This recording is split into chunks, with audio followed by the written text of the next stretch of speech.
اخ تو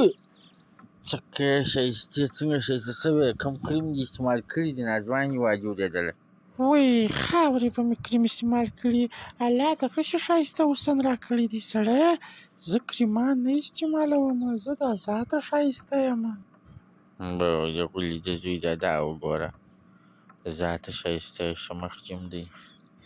مې راسته سړیه څه چې وویله چې د ځان سره چې په ساری دی یا ښځې خدای دې نه کوي چې زه به په تا کې پټې خبرې کوم خود ښایسته یې الله پاک د غونې حسن درکړی دی ما ته رامعلومېږي ښځې په دا وجه باندې خو ما درته وویله ظالم لورې واجب لیدله خو لکه بزې چې په اخور کې ټوخ وهلي دونې میک اپ دې کړی دی کریم یې نه دی استعمال کړي وکې سړیه ما ته خو نو پلار د نازه ناکه ښایسته نه ویله نو خو د غونې به ښایسته ومه دا ټول کلي فخر په ما باندې کوئ